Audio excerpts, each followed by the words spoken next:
2 weeks ago, a Catholic apologist who goes by Sanctus Theology published a video explaining why Hinduism is theologically false.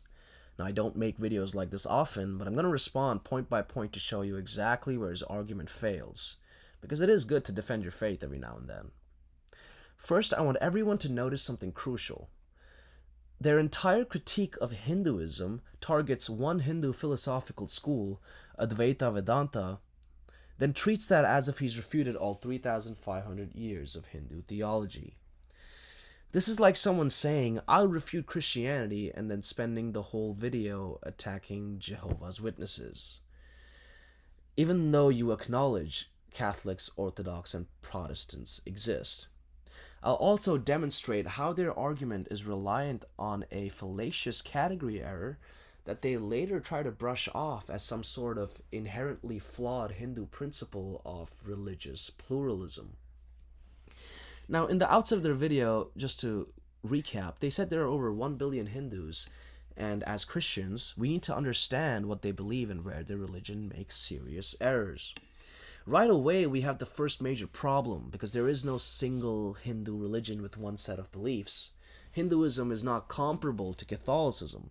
Hinduism isn't even comparable to Christianity. Hinduism is best compared to Abrahamism.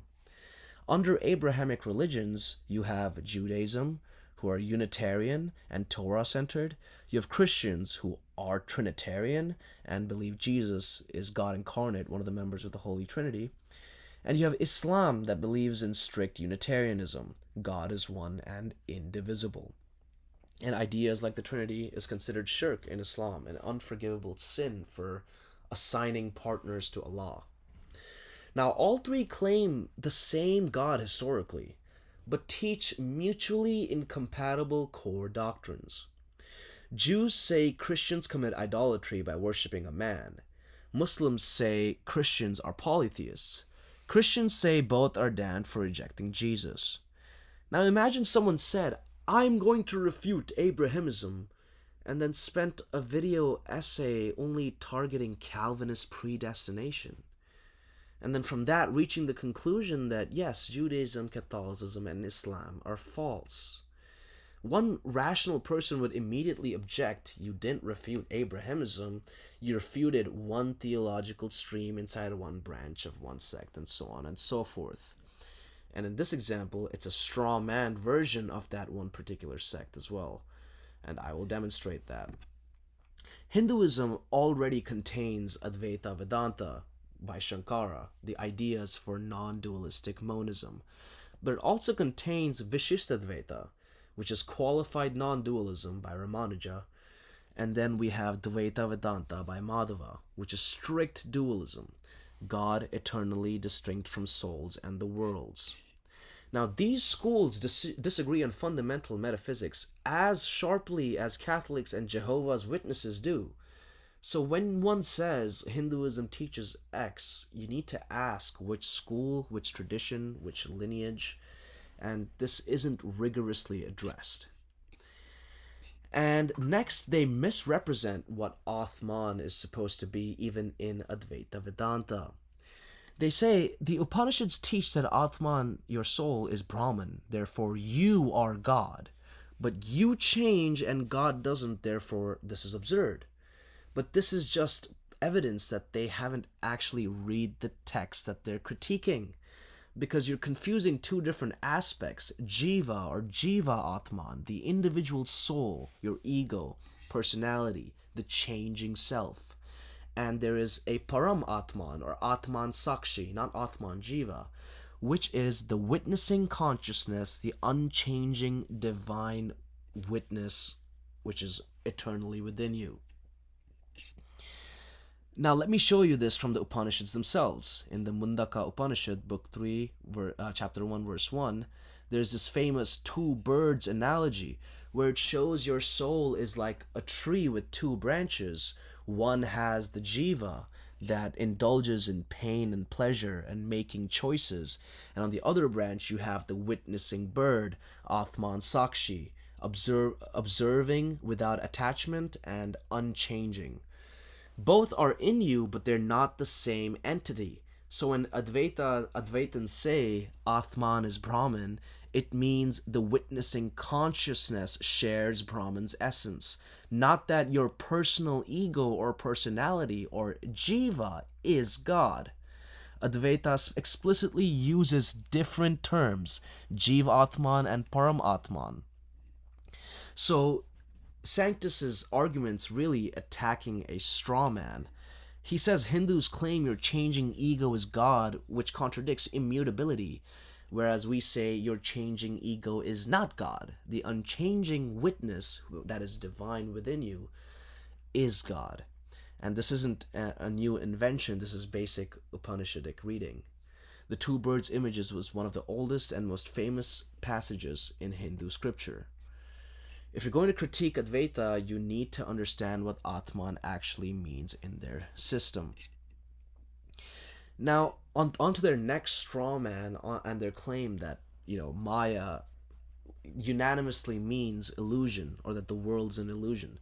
They say for many Hindus, the physical realm is called Maya or illusion. True. None of it really exists as distinct from Brahman. It's a figment of Brahman's imagination. Now, Maya does not mean nothing exists. In classical Advaita, Maya is best understood as a dependent reality, and with an analogy consisting of waves and an ocean. Waves are real. You can measure them, surf them, drown in them, but waves don't have independent existence apart from the ocean. They're always just ocean water in temporary form, affected by the moon's gravity.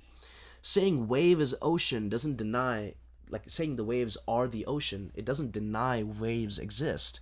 It clarifies their ontological relationship. It's ironic I'm using the word ontological when I'm defending Hindu philosophy, not Greek.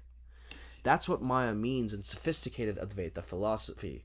Shankara explicitly uses two levels of truth in this case as well, Vyavaharika and Paramartika, which is the different levels of reality, ultimate and empirical. And this is philosophically sophisticated, not nihilistic. You can disagree with the metaphysics, but to reduce it to Hindus think the world is imaginary, you're not engaging in Hindu philosophy, you're just being intellectually dishonest by attacking a cartoon version of the belief. Now,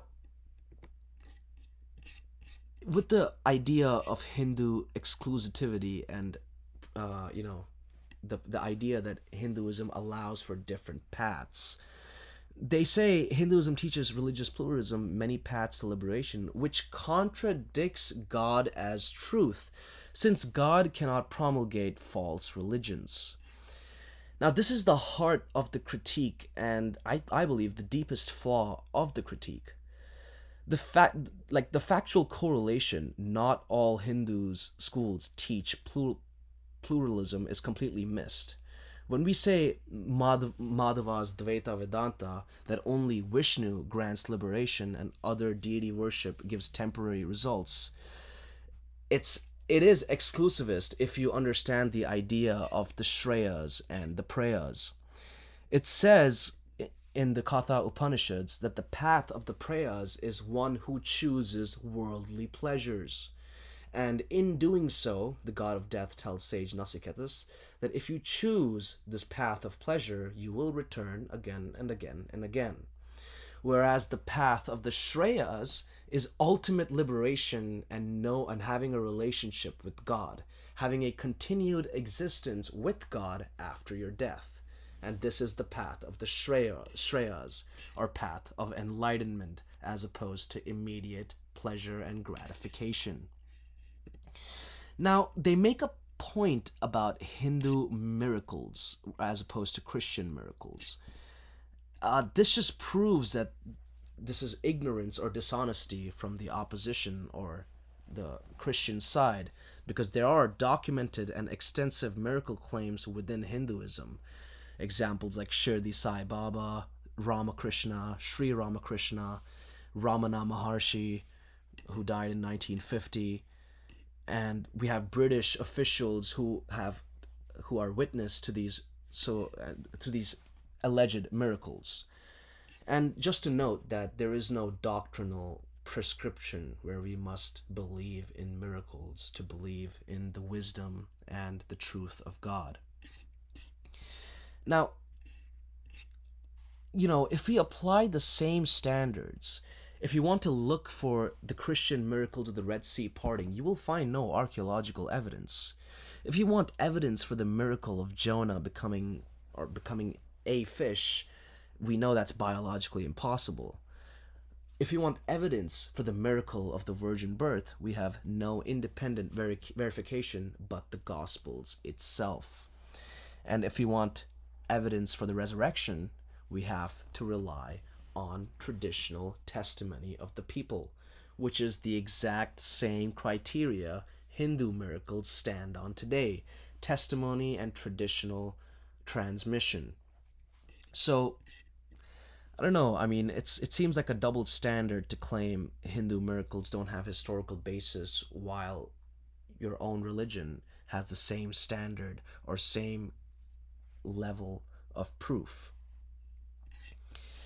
Now, I will end this to say, if you want to seriously critique Hinduism, specify which school, Advaita, Dvaita, Vishishtadvaita, represent the positions accurately, acknowledge internal debates within these different Hindu philosophical schools, and apply standards consistently.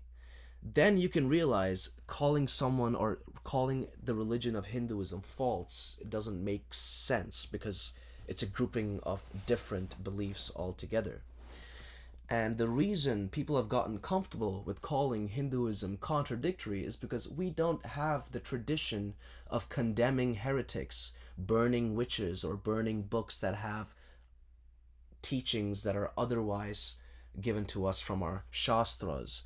We invite different ideas and perspectives, and that is the gist of Hinduism that I believe the author has missed. Or the speaker has missed, I'm sorry. Now, to add one more thing, they mention this idea of religious pluralism being flawed, but I would argue, or anyone sane would argue, it's only flawed if doctrinal agreements are a salvific criteria, which it is not in Hinduism.